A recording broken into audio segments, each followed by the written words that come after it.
ശാന്തി. പ്രഭാതമുരളി 15/6/21. ബാബു പറയുന്നു, മധുരമായ കുട്ടികളെ, അതീന്ദ്രിയ സുഖം അനുഭവിക്കുന്നതിനായി നമ്മൾ ആരുടെ കുട്ടികളാണ് എന്ന സ്മൃതിയിൽ സദായിരിക്കൂ. അഥവാ ബാബയെ മറന്നു എങ്കിൽ സുഖം അപ്രത്യക്ഷമാകും. ചോദ്യം: ബാബയെ ലഭിക്കുന്നതിൻ്റെ സ്ഥായിയായ സന്തോഷം ഏതു കുട്ടികൾക്കാണ് ഉണ്ടായിരിക്കുന്നത്? ഉത്തരം: ഏതു കുട്ടികളാണോ ഒന്നിനോട് തൻ്റെ സർവ സംബന്ധങ്ങളും യോജിപ്പിച്ചിരിക്കുന്നത്, ആരാണോ ഒരു ബാബയുടെ ഓർമ്മയിലിരിക്കുന്നതിൽ തന്നെ പ്രയത്നിക്കുന്നത്, ഏതെങ്കിലും ദേഹധാരിയെ ഓർമ്മിക്കാത്തത്, അവർക്ക് തന്നെയാണ് സ്ഥായിയായ സന്തോഷം ഉണ്ടായിരിക്കുന്നത്. അഥവാ ദേഹധാരിയുടെ ഓർമ്മയുണ്ടെങ്കിൽ വളരെയധികം കരയേണ്ടി വരും. വിശ്വത്തിൻ്റെ അധികാരിയാകുന്നവർ ഒരിക്കലും കരയുന്നില്ല. ഗീതം: കുട്ടിക്കാലത്തെ ദിനങ്ങൾ മറന്നു പോകരുത്. ഓം ശാന്തി. ബാബു പറയുന്നു, മധുരമായ കുട്ടികളെ, നമ്മൾ പരിധിയില്ലാത്ത ബാബയുടെ കുട്ടികളാണ്. ഇത് മറക്കാതിരിക്കൂ. ഇത് മറക്കുന്നുവെങ്കിൽ സ്വയം തന്നെ കരയിപ്പിക്കും. മോശമായ ലോകത്തിലേക്ക് ബുദ്ധി പോകും. ബാബയുടെ ഓർമ്മയിലിരിക്കുന്നതിലൂടെ അതീന്ദ്രിയ സുഖം അനുഭവപ്പെടുന്നു. ആ സുഖം ബാബയെ മറക്കുമ്പോൾ അപ്രത്യക്ഷമാകും. ഓരോ നിമിഷവും ഓർമ്മ വയ്ക്കണം, നമ്മൾ ബാബയുടെ കുട്ടികളാണ്. ഇല്ലെങ്കിൽ സ്വയം തന്നെ കരയിപ്പിക്കും. എല്ലാവരും ഭഗവാന്റെ കുട്ടികളാണ്. എല്ലാവരും ഹേ ബാബ, ഹേ പരംപിത പരമാത്മാവെ രക്ഷിക്കൂ എന്ന് പറയുന്നു. എന്നാൽ ബാബയിലൂടെ എപ്പോഴാണ് രക്ഷയുണ്ടാകുന്നത്? ഇതാർക്കും അറിയില്ല. ബാബയിൽ നിന്നും നമുക്ക് മുക്തിയും ജീവൻ മുക്തിയും എപ്പോൾ ലഭിക്കണം എന്ന് സാധു സന്യാസിമാർ തുടങ്ങി ആർക്കും അറിയില്ല. കാരണം ഭഗവാനെ തന്നെ കണക്കണങ്ങളിലുണ്ട് എന്ന് പറഞ്ഞിരിക്കുന്നു. ഇപ്പോൾ നിങ്ങൾ കുട്ടികൾ പരിധിയില്ലാത്ത ബാബയെ അറിഞ്ഞു കഴിഞ്ഞു. മോസ്റ്റ് ബിലവഡ് ബാബയാണ്. ആ ഒന്നിനേക്കാൾ പ്രിയമുള്ള വസ്തു മറ്റൊന്നില്ല. ഇങ്ങനെയുള്ള ബാബയെ അറിയാതിരിക്കുക വളരെ വലിയ തെറ്റാണ്. ശിവജയന്തി എന്തുകൊണ്ട് ആഘോഷിക്കുന്നു? അതാരാണ്? ഇതും ആരും അറിയുന്നില്ല. ബാബ പറയുന്നു, നിങ്ങൾ എത്ര അവിവേകിയായിരിക്കുന്നു. മായ രാവണൻ നിങ്ങളെ എന്താക്കി മാറ്റിയിരിക്കുന്നു. ഇപ്പോൾ കുട്ടികളായ നിങ്ങൾക്കറിയാം, ഇത് നമ്മുടെ ജന്മഭൂമിയാണ്. ഞാൻ ഓരോ 5000 വർഷത്തിനു ശേഷവും വരുന്നു. അവർ പറയുന്നു 40,000 വർഷത്തിനു ശേഷം കലിയുഗം പൂർത്തിയാകുമ്പോൾ വരും എന്ന്. ത്രിമൂർത്തിയുടെ ചിത്രവും കാണിച്ചിരിക്കുന്നു. ത്രിമൂർത്തി മാർഗ് എന്ന പേര് വച്ചിരിക്കുന്നു. എന്നാൽ 3 മൂർത്തികളായ ബ്രഹ്മ, വിഷ്ണു, ശങ്കരനെ ആരും അറിയുന്നില്ല. ബ്രഹ്മാവ് എന്തു ചെയ്തിട്ടാണ് പോയത്? വിഷ്ണുവും ശങ്കറും എന്തു ചെയ്തു? എവിടെ വസിക്കുന്നു? ഒന്നും അറിയുന്നില്ല. തീർത്തും ഘോര അന്ധകാരത്തിലാണ്. ബാബ രചയിതാവാണ്. ഇത് ആ ഒന്നിൻ്റെ എത്ര വലിയ രചനയാണ്! എത്ര പരിധിയില്ലാത്ത നാടകമാണ്! ഇതിൽ പരിധിയില്ലാത്ത മനുഷ്യർ വസിക്കുന്നു. ഇന്നേക്ക് 5000 വർഷം മുമ്പ് എപ്പോഴാണോ സത്യയുഗമായിരുന്നത്, ഭാരതത്തിൽ ഈ ലക്ഷ്മി നാരായണന്റെ രാജ്യം എപ്പോഴാണോ ഉണ്ടായിരുന്നത്, അപ്പോൾ മറ്റൊരു രാജ്യവും ഉണ്ടായിരുന്നില്ല. ഭഗവതി എന്ന് ശ്രീലക്ഷ്മിയെ, ഭഗവാൻ എന്ന് ശ്രീനാരായണനെ പറയുന്നു. രാമനെ സീതയെ ഭഗവാനെന്നും, ഭഗവാൻ രാമൻ എന്നും ഭഗവതി സീതയെന്നും പറയുന്നു. ഇപ്പോൾ ഈ ഭഗവാൻ നാരായണനും ഭഗവതി ലക്ഷ്മിയും എവിടെ നിന്ന് വന്നു? രാജ്യം ഭരിച്ചിട്ട് പോയി. എന്നാൽ അവരുടെ ജീവിത കഥ ഒരാൾ പോലും അറിയുന്നില്ല. കേവലം പാടിക്കൊണ്ടിരിക്കുന്നു, ഹേ ഭഗവാനെ, ദുഃഖം ഹരിച്ച് സുഖമുണ്ടാക്കുന്നവനെ എന്ന്. എന്നാൽ ആ ഒന്ന് ദുഃഖം ഹരിച്ച് എങ്ങനെയാണ് സുഖമുണ്ടാക്കുന്നത് എന്നത് ആരുടെയും ബുദ്ധിയിൽ വരുന്നില്ല. ഏതൊരു സുഖമാണ് സർവർക്കും നൽകിയത്? എപ്പോഴാണ് സർവരുടെയും ദുഃഖം ഹരിച്ചത്? ഒന്നും അറിയുന്നില്ല. കുട്ടികളായ നിങ്ങൾ ഇപ്പോൾ ഇവിടെ രാജയോഗം പഠിച്ചുകൊണ്ടിരിക്കുന്നു. ഭഗവതി ലക്ഷ്മിയും ഭഗവാൻ നാരായണനും ആകുന്നതിനു വേണ്ടി ഭഗവതി സീതയും ഭഗവാൻ രാമനും ഉണ്ടാകേണ്ടതുണ്ട് എന്നറിയുന്നു. 8 ജന്മം സത്യയുഗത്തിൽ പൂർത്തിയാക്കിയ ശേഷം പിന്നെ രാമൻ്റെയും സീതയുടെയും രാജ്യത്തിൽ വരുന്നവരാണ്. 21 ജന്മത്തേക്ക് വേണ്ടി പരിധിയില്ലാത്ത രാജധാനി നിങ്ങളിവിടെ സ്ഥാപിച്ചുകൊണ്ടിരിക്കുന്നു. ഭഗവാനും ഭഗവതിയുമായ നിങ്ങൾ സ്വർഗത്തിൻ്റെ അധികാരി ആയിക്കൊണ്ടിരിക്കുന്നു. സ്വർഗം ആകാശത്തൊന്നുമല്ല. ഇതും ആർക്കും അറിയില്ല. തീർത്തും തുച്ഛബുദ്ധിയാണ്. ഇന്നയാൾ സ്വർഗത്ത് പോയി എന്ന് പറയുന്നു, എന്നാൽ ഒന്നും മനസ്സിലാക്കുന്നില്ല. ശരി, ക്രിസ്ത്യൻസും ബൗദ്ധരും എല്ലാം ഹെവനിൽ പോകുമോ? അവർ പിന്നീടാണ് വന്ന് തങ്ങളുടെ ധർമ്മം സ്ഥാപിക്കുന്നത്. അപ്പോൾ പിന്നെ അവർക്ക് സ്വർഗത്തിൽ എങ്ങനെ വരാൻ സാധിക്കും? സ്വർഗമെന്ന് എന്തിനെയാണ് പറയുന്നത്? ഇതും അവർക്കറിയില്ല. സന്യാസിമാർ ജ്യോതിയിൽ ലയിച്ചതായി പറയുന്നു. ചിലർ നിർവാണധാമത്തിൽ പോയി എന്നും പറയുന്നു. നിർവാണവും ലോകമാണല്ലോ, അത് നിവാസസ്ഥാനമാണ്. ജ്യോതിയിൽ ലയിക്കുന്നതിൻ്റെ കാര്യമേ ഇല്ല. ജ്യോതിയിൽ ചേരുകയാണ് എങ്കിൽ പിന്നെ ആത്മാവ് തന്നെ സമാപ്തമാകുമായിരുന്നു. കളി തന്നെ സമാപ്തമാകും. ഈ ഡ്രാമയിൽ നിന്നും ഒരാത്മാവിന് പോലും മുക്തമാകാൻ സാധിക്കില്ല. ആർക്കും തന്നെ മോക്ഷം നേടാൻ സാധിക്കില്ല. ഗീതത്തിൻ്റെ അർത്ഥവും ആരും മനസ്സിലാക്കുന്നില്ല. ജീവൻ മുക്തിയുടെ അർത്ഥവും മനസ്സിലാക്കുന്നില്ല. ആത്മാ പരമാത്മ എന്നതിൻ്റെ അർത്ഥവും മനസ്സിലാക്കുന്നില്ല. ബാബ പറയുന്നു, നിങ്ങളുടെ മുഖമാണെങ്കിൽ മനുഷ്യൻ്റെതാ ആണ്. അത് തന്നെയാണ് ഈ ദേവതമാരുടേതും ആയിരുന്നത്. സത്യയുഗത്തിൻ്റെ ആദിയിൽ ദേവതമാരായിരുന്നു. 2500 വർഷം അവരുടെ രാജ്യം നടന്നു. ബാക്കി 2500 വർഷത്തിൻ്റെ കാര്യമാണ്. അതിൽ എല്ലാ ധർമ്മങ്ങളും വരുന്നു. 5000 വർഷത്തിന് പകരം മനുഷ്യർ പറയുന്നു 1,00,000 വർഷങ്ങളുടേതാണ് കൽപ്പവൃക്ഷത്തിൻ്റെ ആയുസ്. എന്നാൽ നിങ്ങളുടെ കാര്യം മനസ്സിലാക്കുന്നതിനായും വരില്ല. പിന്നെ ആരാണോ കഴിഞ്ഞ കൽപ്പത്തിൽ വന്ന് മനസ്സിലാക്കിയിട്ടുണ്ടാവുക അവർ തന്നെ വീണ്ടും വരും. ആദ്യം മനസ്സിലാക്കിച്ചു കൊടുക്കണം. ഒന്നാണ് പരിധിയുള്ള സന്യാസം. ആ സന്യാസിമാർ വീടും കുടുംബവും ഉപേക്ഷിച്ച് കാട്ടിൽ പോയി വസിക്കുന്നു. ആദ്യം അവർ സതോ പ്രധാനമായിരുന്നു. പിന്നെ ഇപ്പോൾ തമോ പ്രധാനമായിരിക്കുന്നു. അപ്പോൾ കാടുകളിൽ നിന്നും മടങ്ങി വന്ന് വലിയ കൊട്ടാരം നിർമ്മിക്കുന്നു. ഈ സന്യാസിമാരും പവിത്രതയുടെ ആധാരത്തിൽ ഭാരതത്തെ തീർച്ചയായും താങ്ങി നിർത്തി ഭാരതത്തിൻ്റെ സേവനം ചെയ്തു. ഈ സന്യാസധർമ്മം ഇല്ലായിരുന്നു എങ്കിൽ ഭാരതം പൂർണ്ണമായും വികാരങ്ങളിൽ കത്തിമരിച്ചേനെ, പതീതമായേനെ. ഇതും ഡ്രാമയിൽ ഉണ്ടാക്കപ്പെട്ടിരിക്കുന്നു. അവരിൽ ആദ്യം പവിത്രതയുടെ ശക്തി ഉണ്ടായിരുന്നു. അതിലൂടെ ഭാരതത്തെ താങ്ങി നിർത്തി. ഈ ദേവതമാരുടെ രാജ്യം എപ്പോഴുണ്ടായിരുന്നു അപ്പോൾ ഭാരതം എത്ര സമ്പന്നമായിരുന്നു. ഇവരുടെ ഇത്രയും വലിയ വജ്രവൈഡൂര്യങ്ങളുടെ കൊട്ടാരമുണ്ടായിരുന്നു. അവയെല്ലാം എവിടെ പോയി? എല്ലാം താഴേക്ക് പോയി. ലങ്കയും ദ്വാരകയും കുറിച്ച് പറയുന്നത് സമുദ്രത്തിൻ്റെ താഴേക്ക് പോയി എന്ന്. ഇപ്പോഴാണെങ്കിൽ ഇല്ല. സ്വർണത്തിൻ്റെ കൊട്ടാരവും മറ്റും എല്ലാം ഉണ്ടായിരുന്നല്ലോ. ക്ഷേത്രങ്ങളിലും മറ്റും വജ്രവൈഡൂര്യങ്ങൾ പതിപ്പിക്കാമെങ്കിൽ അവിടെ എന്തായിരിക്കും ഇല്ലാത്തത്? കുട്ടികൾക്ക് എത്ര സന്തോഷമുണ്ടായിരിക്കേണ്ടതാണ്. ബാബ വീണ്ടും വന്നിരിക്കുന്നു. പറയുന്നു, ബാബയെ ഓർമ്മിക്കൂ. ഓർമ്മിക്കേണ്ടത് ഒന്നിനെ തന്നെയാണ്. അതിലൂടെ വികർമ്മം വിനാശമാകുന്നു. എന്നാൽ അത് മറന്നു പോകുന്നു. ദേഹധാരിയുടെ ഓർമ്മ വരുന്നു. ദേഹധാരിയുടെ ഓർമ്മയിലൂടെ യാതൊരു നേട്ടവുമില്ല.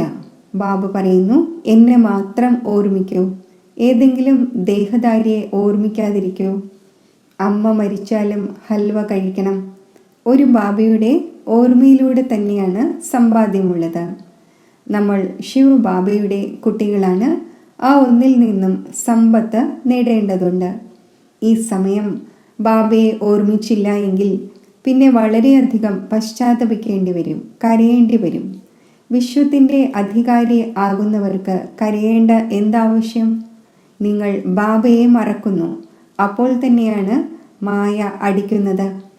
അതിനാൽ ബാബ വീണ്ടും വീണ്ടും മനസ്സിലാക്കിച്ചു തരുന്നു, ബാബയെയും സമ്പത്തിനെയും ഓർമ്മിക്കൂ. അമരനാഥൻ അമരപുരിയിൽ ഒരു പാർവതിയെ ആയിരിക്കില്ല ഇരുന്ന് അമര കഥ കേൾപ്പിച്ചിട്ടുണ്ടാവുക. തീർച്ചയായും വളരെ പേരുണ്ടാകും. ഏതെല്ലാം മനുഷ്യരുണ്ടോ സർവർക്കും ബാബ മനസ്സിലാക്കിച്ചു തരുന്നു, ഇപ്പോൾ പതീതമാകാതിരിക്കൂ, ഈ അന്തിമ ജന്മം പവിത്രമാകൂ. അവിടെ സ്വർഗത്തിൽ ഒരു വികാരവുമില്ല. അഥവാ അവിടെയും വികാരമുണ്ടായിരുന്നുവെങ്കിൽ പിന്നെ സ്വർഗവും നരകവും തമ്മിൽ എന്ത് വ്യത്യാസമാണുള്ളത്? ദേവീ ദേവതമാരുടെ മഹിമ പാടുന്നു, സർവഗുണ സമ്പന്നം 16 കല സമ്പൂർണം എന്ന്. ഭഗവാൻ വന്ന് ഭഗവാൻ ഭഗവതി തന്നെയാക്കും. ഭഗവാനല്ലാതെ മറ്റാർക്കും ആക്കുവാൻ സാധിക്കില്ല. ഭഗവാൻ ഒന്നു തന്നെയാണ്. ഭഗവാൻ ഭഗവതിയുടെ രാജധാനി എന്ന് പാടപ്പെടുകയും ചെയ്യുന്നു. യഥാ രാജാറാണി തഥാ പ്രജകളും അവിടെ ഉണ്ടാകും. എന്നാൽ ഭഗവാൻ ഭഗവതി എന്ന് പറയുന്നില്ല. അതിനാൽ പറയുന്നു ആദി സനാതന ദേവി ദേവതാ ധർമ്മം എന്ന്. ഇതാർക്കും അറിയില്ല. ഇദ്ദേഹത്തിൻ്റെ ബ്രഹ്മാവിൻ്റെ ആത്മാവിനും ബാബ മനസ്സിലാക്കിച്ചു തരുന്നു. ഒന്ന് ബാബയുടേത്, ഒന്ന് ദാദയുടേത്. 2 ആത്മാക്കൾ ഉണ്ടല്ലോ. ഒരാത്മാവ് 84 ജന്മം എടുക്കുന്നു, രണ്ടാമത്തെ ആത്മാവ് പുനർജന്മ രഹിതമാണ്. ബാബ ഒരിക്കലും പുനർജന്മം എടുക്കുന്നില്ല. ഒരേ ഒരു തവണ വന്ന് മുഴുവൻ വിശ്വത്തെയും പവിത്രമാക്കുവാനായി നമ്മളെ രാജയോഗം പഠിപ്പിക്കുന്നു. ബാബ നിങ്ങൾക്ക് മനസ്സിലാക്കിച്ചു തരുന്നു, ഞാൻ ഇദ്ദേഹത്തിൽ പ്രവേശിച്ചു. ഇദ്ദേഹം 84 ജന്മങ്ങൾ എടുത്തു വന്നു. ഇപ്പോൾ ഇദ്ദേഹത്തിൻ്റെ വളരെ ജന്മങ്ങളുടെ അന്തിമ ജന്മമാണിത്. ഇനി ഞാൻ നിരാകാരമാണ്. എങ്ങനെയാണ് വന്ന് കുട്ടികളെ രാജയോഗം പഠിപ്പിക്കുക? പ്രേരണയിലൂടെ ഒന്നും നടക്കുകയില്ല. കൃഷ്ണ ഭഗവാൻ ഉവാച ഉണ്ടാവുക സാധ്യമല്ല. കൃഷ്ണന് എങ്ങനെ വരാൻ സാധിക്കും? കൃഷ്ണനാണെങ്കിൽ സത്യയുഗത്തിലെ പ്രിൻസാണ്. 16 കലാ സമ്പൂർണമാണ്. പിന്നെ ത്രേതയിലാകുമ്പോൾ 14 കലാ സമ്പൂർണം. പിന്നെ ദ്വാപരയിലേക്ക് കൃഷ്ണനെ എന്തിനു കൊണ്ടുപോയി? കൃഷ്ണന് ആദ്യമാണ് വരേണ്ടതുള്ളത്. ബാബ മനസ്സിലാക്കിച്ചു തരുന്നു, ആദ്യം ബാബയെ ഓർമ്മിക്കൂ, ഇല്ലെങ്കിൽ മായ പൂർണ്ണമായും അടിക്കും. തൊട്ടാവാടിയുടെ ഒരു ചെടി ഉണ്ടല്ലോ, കൈ സ്പർശിച്ചാൽ വാടിപ്പോകും. നിങ്ങളുടെയും അവസ്ഥ അങ്ങനെയാണ്. ബാബയെ ഓർമ്മിച്ചില്ലെങ്കിൽ തീർന്നു. ഗീതത്തിലും കേട്ടു, കുട്ടിക്കാലത്തെ ദിനങ്ങൾ മറന്നു പോകരുത്. ബാബയെ മറന്നു എങ്കിൽ എവിടെയെങ്കിലുമൊക്കെ മുറിവേൽക്കും. ബാബു പറയുന്നു, നിങ്ങൾ എൻ്റെ കുട്ടികളാണല്ലോ. ഈ ശരീരമാണെങ്കിൽ വിശ്വത്തിലൂടെയാണ് ജനിച്ചത്. അവർ ഇതിൻ്റെ ലൗകിക മാതാപിതാക്കളാണ്. ഇതാണെങ്കിൽ പാരലൗകിക പിതാവാണ്. ഇദ്ദേഹത്തെ പിന്നെ അലൗകിക പിതാവ് എന്ന് പറയുന്നു. ഇത് പരിധിയുള്ളതായിരുന്നു, പിന്നെ പരിധിയില്ലാത്തതായി മാറി. ഇപ്പോൾ നോക്കൂ, ഈ ലൗകിക കുട്ടി, അതായത് നിർമ്മൽ ശാന്ത ഇരിക്കുന്നു. ഇത് ലൗകികവുമാണ്, അലൗകികവുമാണ്, പാരലൗകികവുമാണ്. ബാക്കി ശിവ് ബാബയ്ക്ക് സഹോദരി സഹോദരന്മാർ ഒന്നുമില്ല. ലൗകികവുമില്ല, അലൗകികവുമില്ല, പാരലൗകികവുമില്ല. എത്ര വ്യത്യാസമുണ്ട്! ഒരു ബാബയുടേതാകുന്നത് നിസ്സാര കാര്യമൊന്നുമല്ല. ഇങ്ങനെയുള്ള ബാബയുമായി ബന്ധം യോജിപ്പിക്കണം. സമയമെടുക്കുന്നു. ശിവ് ബാബയുടെ ഓർമ്മയിൽ ഇരിക്കുന്നത് വളരെ പ്രയത്നമുള്ളതാണ്. 50 വർഷമായിരിക്കുന്ന ചിലരും മുഴുവൻ ദിവസവും ശിവ് ബാബയെ ഓർമ്മിക്കുക പോലും ഇല്ല. അങ്ങനെയുള്ളവരുമുണ്ട്. മറ്റെല്ലാവരെയും മറന്ന് ഒന്നിനെ ഓർമ്മിക്കുന്നത് വളരെ വളരെ പ്രയത്നമുള്ള ഒന്നാണ്. ചിലർ 1% ഓർമ്മിക്കുന്നു, ചിലർ 2%, ചിലർ 0.5% പോലും ഓർമ്മിക്കുന്നത് പ്രയാസമാണ്. ഇത് വളരെ ഭാരിച്ച ലക്ഷ്യമാണ്. അതിനാൽ ബാബ മനസ്സിലാക്കിച്ചു തരുന്നു, കുട്ടിക്കാലത്തെ മറന്നു പോകരുത്. ബാബയിൽ നിന്നും സ്വർഗത്തിൻ്റെ സമ്പത്ത് ലഭിക്കുന്നു. നിങ്ങൾക്കറിയാം, നമ്മൾ ജീവിച്ചിരിക്കെ മരിച്ച് വന്ന് ബാബയുടേതായിരിക്കുന്നു പുതിയ ലോകത്തിലേക്ക് പോകുന്നതിനായി. അപ്പോൾ നിങ്ങൾക്ക് സ്ഥായിയായ സന്തോഷമുണ്ടായിരിക്കേണ്ടതാണ്. ആഹാ, നമ്മൾ ഡബിൾ കിരീടധാരിയാകും. സത്യയുഗത്തിൽ ഈ ദേവതമാരെ 16 കല സമ്പൂർണമെന്നും 14 കല സമ്പൂർണമെന്നും എന്തുകൊണ്ട് പറയുന്നു എന്നത് മനുഷ്യർക്കറിയില്ല. യാതൊന്നും അറിയുന്നില്ല. ഈ ഭക്തി മാർഗത്തിലെ ശാസ്ത്രങ്ങളും മറ്റും വീണ്ടും ഉണ്ടാകും. ഈ ഹഠയോഗം, തീർത്ഥയാത്ര തുടങ്ങി എല്ലാം വീണ്ടും ഉണ്ടാകും. എന്നാൽ ഇതിലൂടെ എന്താണ് ഉണ്ടാവുക? എന്താ ഹെവനിലേക്ക് പോകുമോ? ഇല്ല. വളരെ പേർ അത്ഭുത സിദ്ധികളിലൂടെ കാര്യം ചെയ്യുന്നു. അത്ഭുത സിദ്ധികളുള്ളവർ വളരെ പേരുണ്ട്. ആയിരക്കണക്കിന് മനുഷ്യർ അവരുടെ പിന്നാലെ പോയിക്കൊണ്ടിരിക്കുന്നു. അത്ഭുത സിദ്ധികളിലൂടെ വളരെ പേർ വാച്ചും മറ്റു വസ്തുക്കളും പുറത്തെടുക്കുന്നു. ഇതെല്ലാം അല്പകാലത്തേക്കാണ് എന്നിവർ മനസ്സിലാക്കുന്നില്ല. ഇതിൽ വളരെ പ്രയത്നിക്കേണ്ടി വരും. ഈ അത്ഭുത സിദ്ധികളും മറ്റും പഠിക്കാനും പുസ്തകമുണ്ട്. എത്ര ലക്ഷക്കണക്കിന് മനുഷ്യർ അവരുടെ പിന്നാലെ പോകുന്നു. കുട്ടികളായ നിങ്ങൾക്കറിയാം, നമുക്ക് ബാബയിൽ നിന്നും സ്വർഗത്തിൻ്റെ സമ്പത്ത് ലഭിക്കുന്നു. ഈ കണ്ണുകളിലൂടെ എന്തെല്ലാം കാണുന്നോ അത് ഉണ്ടായിരിക്കുകയില്ല. ബാബ മനസ്സിലാക്കിച്ചു തരുന്നു, നിങ്ങൾ അശരീരിയായി വന്നിരുന്നു, പിന്നെ ശരീരത്തോടൊപ്പം പാർട്ട് അഭിനയിച്ചു. അഥവാ 84 ലക്ഷത്തിൻ്റെ കണക്ക് പറയുകയാണെങ്കിൽ 12 മാസം എടുക്കുമായിരുന്നേനെ. ഉണ്ടാവുക സാധ്യമേ അല്ല. 84 ജന്മങ്ങളുടെ കണക്ക് പറഞ്ഞു തരിക എത്ര സഹജമാണ്. നിങ്ങൾ 84ൻ്റെ ചക്രം കറങ്ങിക്കൊണ്ടിരിക്കുന്നു. സൂര്യവംശി ഉള്ളപ്പോൾ ചന്ദ്രവംശിയില്ല. സൂര്യവംശി കുലം പൂർണ്ണമായി പിന്നെ ചന്ദ്രവംശിയാകുന്നു. ഇപ്പോൾ നിങ്ങൾക്കറിയാം, നമ്മൾ ബ്രാഹ്മണ വംശിയാണ്. പിന്നീട് ദേവതാവംശി ആകേണ്ടതുണ്ട്. അതിനാൽ നമ്മൾ പഠിച്ചുകൊണ്ടിരിക്കുന്നു. പിന്നെ പടികൾ ഇറങ്ങി വൈശ്യരും ശൂദ്രവംശിയുമാകും. ഇപ്പോൾ തൻ്റെ 84 ജന്മങ്ങളുടെ സ്മൃതി വന്നു കഴിഞ്ഞു. ഈ ചക്രവും ഓർമ്മിക്കേണ്ടി വരും. ബാബയെ ഓർമ്മിക്കുന്നതിലൂടെ എവർ ഹെൽത്തിയും എവർ വെൽത്തിയുമാകും. പാപം ഇല്ലാതാകും. ചക്രത്തെ അറിയുന്നതിലൂടെ ചക്രവർത്തി ആയി മാറും. നിങ്ങൾക്കറിയാം, ഈ പഴയ ലോകം ശ്മശാനമാകേണ്ടതുണ്ട്. യാതൊന്നും അവശേഷിക്കില്ല, ഇല്ലാതായി പോകും. രാമനും പോയി, രാവണനും പോയി. സത്യയുഗത്തിൽ രാമൻ്റെ എത്ര ചെറിയ പരിവാരമായിരിക്കും. ഇപ്പോൾ രാവണൻ്റേത് എത്ര വലിയ പരിവാരമാണ്. കുട്ടികൾക്കറിയാം, ഈ രാജധാനി സ്ഥാപിതം ആയിക്കൊണ്ടിരിക്കുന്നു. ഓരോ കാര്യത്തിലും പുരുഷാർത്ഥമാണ് ഫസ്റ്റ്. ബാബ പുരുഷാർത്ഥം ചെയ്യിക്കുന്നു. കുട്ടികളെ, എന്നെ ഓർമ്മിക്കൂ. ഏത് ബാബയിൽ നിന്നാണോ അളവറ്റ സ്വർഗത്തിൻ്റെ ചക്രവർത്തി പദം ലഭിക്കുന്നത്, ആ ഒന്നിനെ ഓർമ്മിക്കുകയില്ലേ? ബാബ സ്മൃതി വരുത്തുകയാണ്, നിങ്ങൾ സ്വർഗത്തിൻ്റെ അധികാരിയായിരുന്നു. ഇപ്പോൾ വീണ്ടും പുരുഷാർത്ഥം ചെയ്ത് സ്വർഗത്തിൻ്റെ അധികാരിയാകൂ. ശരി. മധുരമധുരമായ സിഖിലതെ കുട്ടികൾക്ക് മാതാവും പിതാവുമായ ബാബ് ദാദയുടെ സ്നേഹസ്മരണകൾ. Good morning. ആത്മീയ അച്ഛൻ്റെ ആത്മീയ കുട്ടികൾക്ക് നമസ്തേ. ധാരണയ്ക്കുള്ള മുഖ്യസാരം: ഒരിക്കലും ഒരു കാര്യത്തിലും തൊട്ടാവാടിയാകരുത്. ഈശ്വരീയ കുട്ടിക്കാലത്തെ മറന്ന് വാടിപ്പോകരുത്. ഈ കണ്ണുകളിലൂടെ എന്തെല്ലാം കാണപ്പെടുന്നോ അത് കണ്ടുകൊണ്ടും കാണാതിരിക്കണം. ഒരു ബാബയുടെ ഓർമ്മയിൽ തന്നെയാണ് സമ്പാദ്യമുള്ളത്. അതിനാൽ ദേഹധാരികളെ ഓർമ്മിച്ച് കരയരുത്.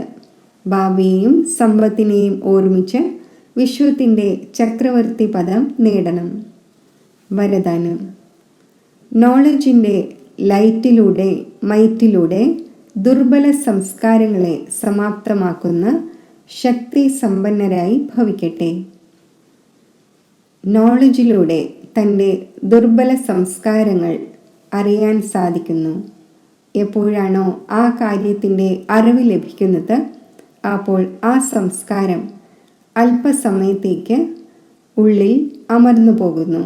എന്നാൽ ദുർബല സംസ്കാരത്തെ സമാപ്തമാക്കുന്നതിനായി ലൈറ്റിൻ്റെയും മൈറ്റിൻ്റെയും എക്സ്ട്രാ ഫോഴ്സിൻ്റെ ആവശ്യമുണ്ട്. ഇതിനുവേണ്ടി മാസ്റ്റർ സർവശക്തിവാനും മാസ്റ്റർ നോളജ്ഫുള്ളും ആകുന്നതോടൊപ്പം ചെക്കിംഗ് മാസ്റ്ററും ആകൂ.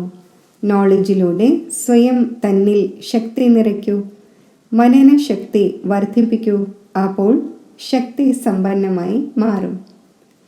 സ്ലോഗൻ: എവിടെ സർവപ്രാപ്തികളുമുണ്ടോ അവിടെ പ്രസന്നത ഉണ്ട്. ഓം ശാന്തി.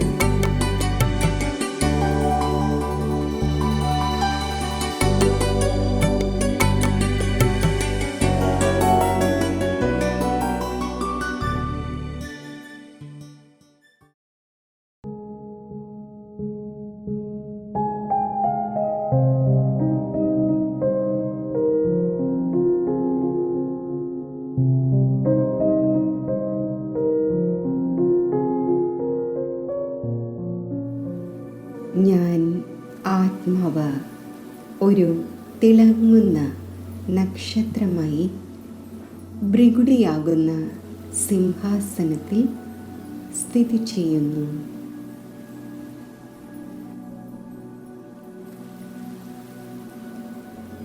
ഞാൻ ശാന്തമാണ്. പീസ് ഹൗസാണ്.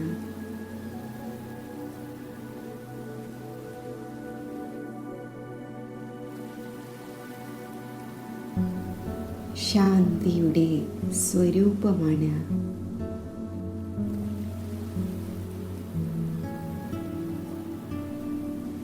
എന്നിൽ നിന്നും നാനാഭാഗത്തേക്കും ശാന്തിയുടെ വൈബ്രേഷൻസ് വ്യാപിക്കുകയാണ്.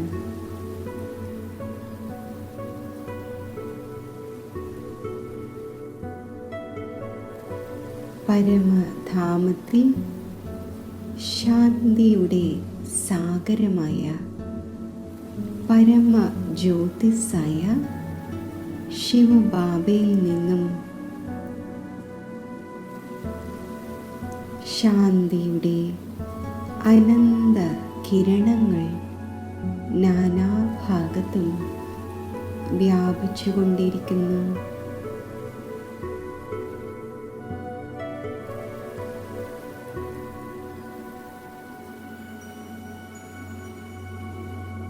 ശാന്തിയുടെ ആ കിരണങ്ങൾ ഇപ്പോൾ താഴേക്ക് വരികയാണ്. എന്നിൽ ഉൾക്കൊള്ളപ്പെടുകയാണ്.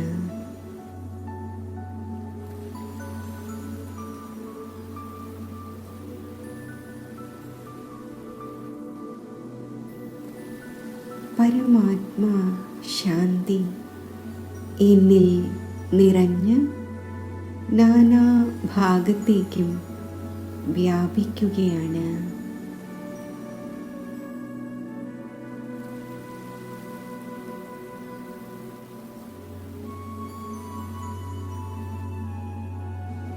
മുഴുവൻ വിശ്വത്തിലും ശാന്തിയുടെ ഈ തരംഗങ്ങൾ എത്തിച്ചേരുകയാണ്.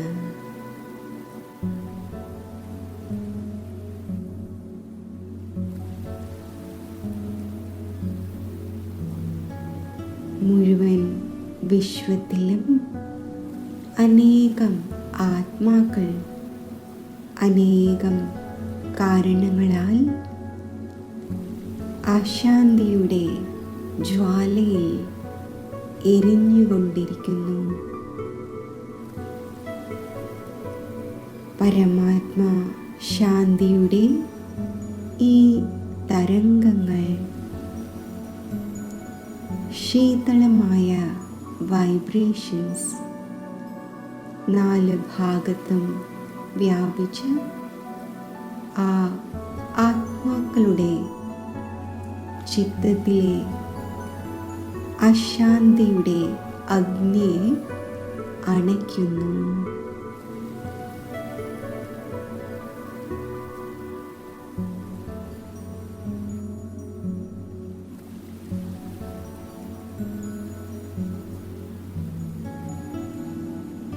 ആ സർവ ആത്മാക്കളുടെയും മനസ്സ് ശാന്തമായി കൊണ്ടിരിക്കുന്നു.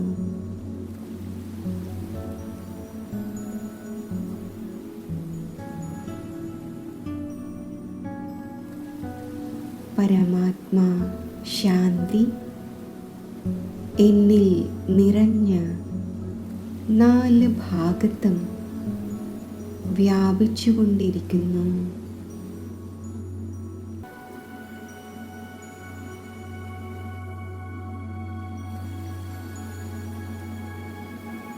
മുഴുവൻ വിശ്വത്തിലും ഡീപ് സൈലൻസ് രചിക്കപ്പെടുന്നു.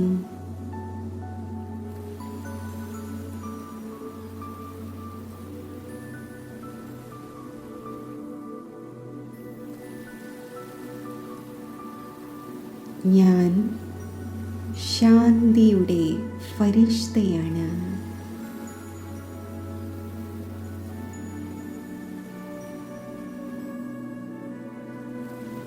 സൂക്ഷ്മലോകത്തിലേക്ക് ഞാൻ എത്തിച്ചേരുന്നു.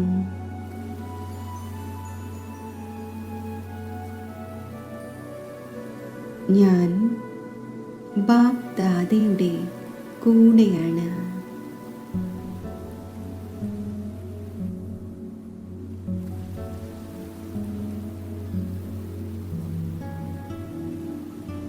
ബാബയുടെ മസ്തകത്തിൽ നിന്നും ശാന്തിയുടെ അനന്ത കിരണങ്ങൾ താഴെ ലോകത്തിൽ വ്യാപിക്കുന്നു.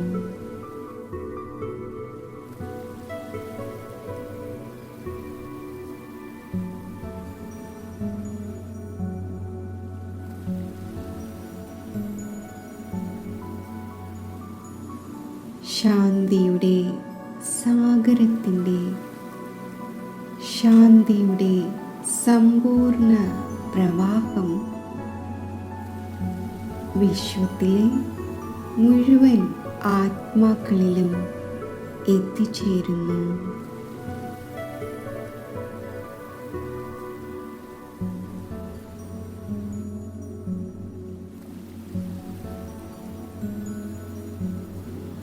ഞാനും ബാബയുടെ കൂടെ പീസ് ഹൗസായി സ്ഥിതി ചെയ്യുന്നു.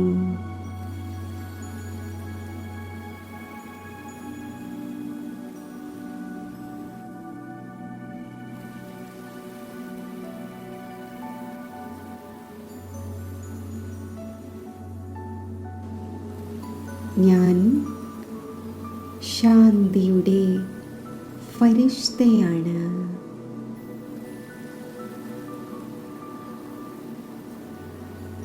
എൻ്റെ മസ്തകത്തിൽ നിന്നും എൻ്റെ നയനങ്ങളിൽ നിന്നും ശാന്തിയുടെ കിരണങ്ങൾ മുഴുവൻ ലോകത്തിലും വ്യാപിക്കുകയാണ്.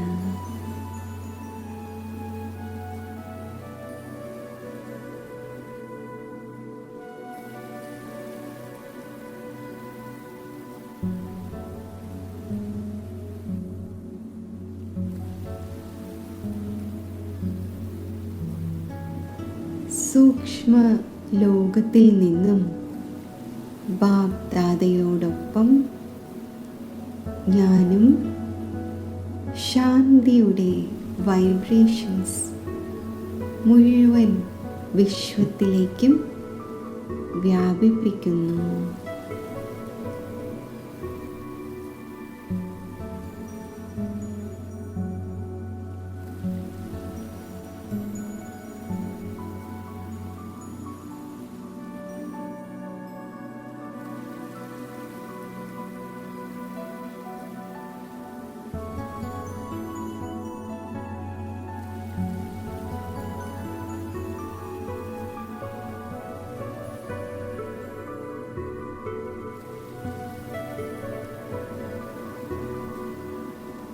ലോകത്തിലെ അനേകം ആത്മാക്കൾ ശാന്തിയുടെ അനുഭവം നേടി ശാന്തിയുടെ സാഗരമായ ബാബയിലേക്ക് ആകർഷിതരാകുന്നു.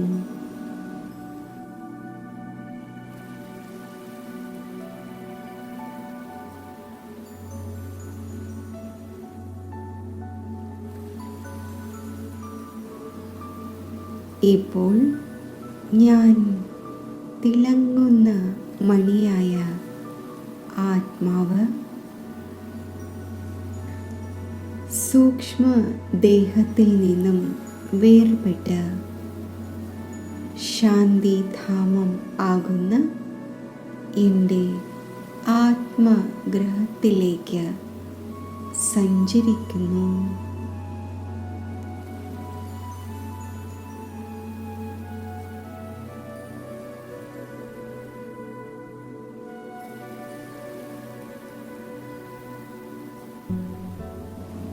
ഞാൻ ശാന്തിധാമത്തിലാണ്. ഇവിടെ 4 ഭാഗത്തും അസീമമായ ശാന്തിയാണ്.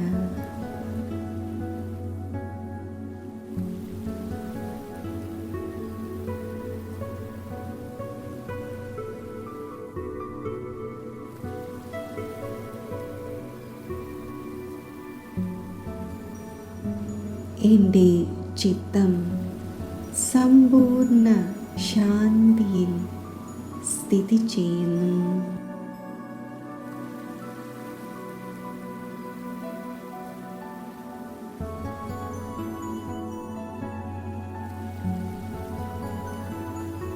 എൻ്റെ മുന്നിൽ ശാന്തിയുടെ സാഗരത്തെ ഞാൻ ദർശിക്കുന്നു.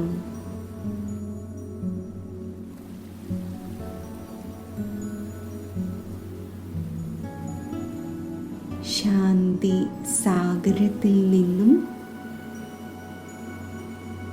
ശാന്തിയുടെ അനന്ത കിരണങ്ങൾ താഴെ മുഴുവൻ ലോകത്തിലേക്കും വ്യാപിക്കുകയാണ്.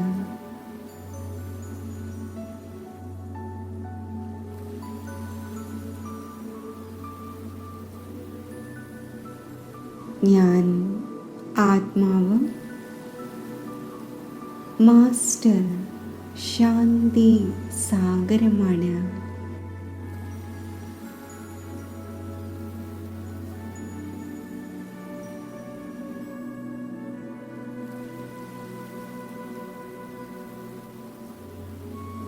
ശാന്തി സാഗരമായ ബാബയോടൊപ്പം മുഴുവൻ വിശ്വത്തിലേക്കും ശാന്തിയുടെ വൈബ്രേഷൻസ് വ്യാപിപ്പിക്കുകയാണ്.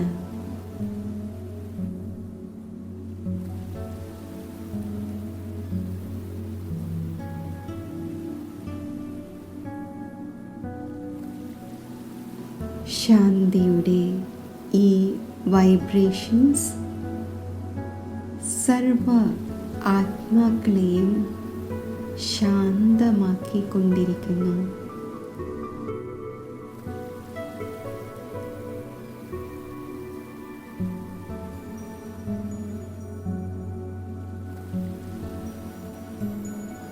ലോകത്തിൽ നിന്നും അശാന്തി മാഞ്ഞു പോവുകയാണ്.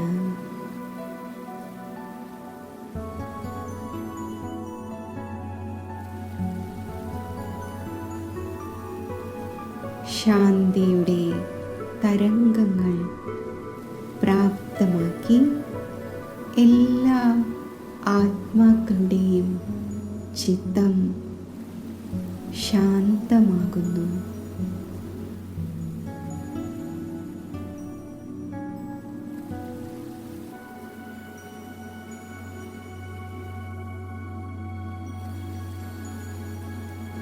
അന്തരീക്ഷം മുഴുവൻ ശാന്തിയുടെ തരംഗങ്ങൾ നിറഞ്ഞ്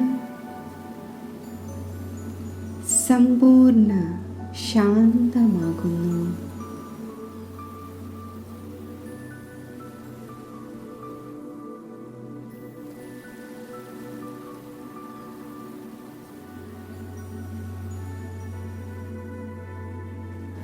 ഞാനും ശാന്തി സാഗരവുമായി കമ്പൈൻഡ് ആയിരിക്കുന്നു. എന്നിലും സമ്പൂർണ്ണ ഈശ്വരീയ ശാന്തിയുടെ നിറവ് ഞാൻ അനുഭവിക്കുന്നു.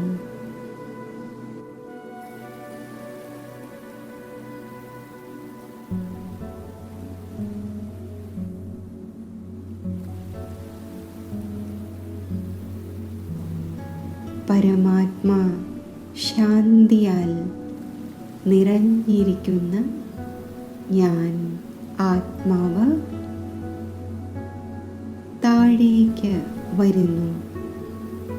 സൂക്ഷ്മ ലോകത്തിലേക്ക്, എൻ്റെ സൂക്ഷ്മ ശരീരത്തിൽ ഞാൻ പ്രവേശിക്കുന്നു.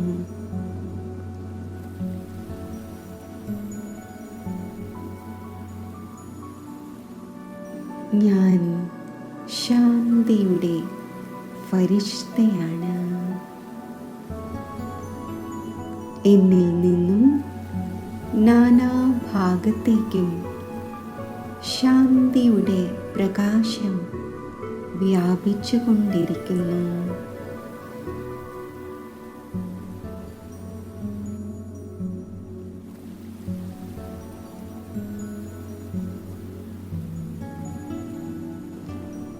ശാന്തിയുടെ ഫരിഷ്തയായ ഞാൻ ശാന്തിയുടെ പ്രകാശം നാനാഭാഗത്തും വ്യാപിപ്പിച്ചുകൊണ്ട്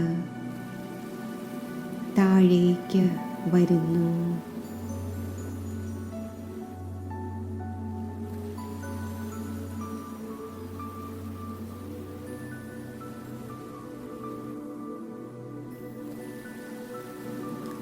ആകാശം മുഴുവൻ ശാന്തിയുടെ തരംഗങ്ങളായി നിറയുന്നു.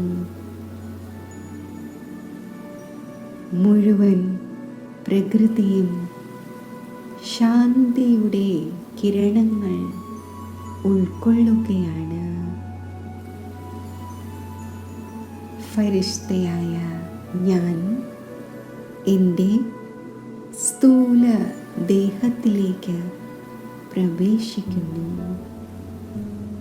ഞാൻ ശാന്തിയുടെ ഫരിഷ്തയായി ദേഹത്തിൽ സ്ഥിതി ചെയ്യുമ്പോൾ ദേഹം മുഴുവൻ ശാന്തിയുടെ പ്രകാശ കിരണങ്ങൾ വ്യാപിച്ച് സർവ കർമ്മേന്ദ്രിയങ്ങളും സമ്പൂർണ്ണ ശീതളവും ശാന്തവും ആകുന്നു. ശരീരത്തിലെ ഓരോ കോശങ്ങളിലും ഈശ്വരീയ ശാന്തി നിറയുന്നു. എൻ്റെ ശരീരവും മനസ്സും ശാന്തിയുടെ ശക്തിയാൽ സമ്പന്നം ആയിരിക്കുന്നു.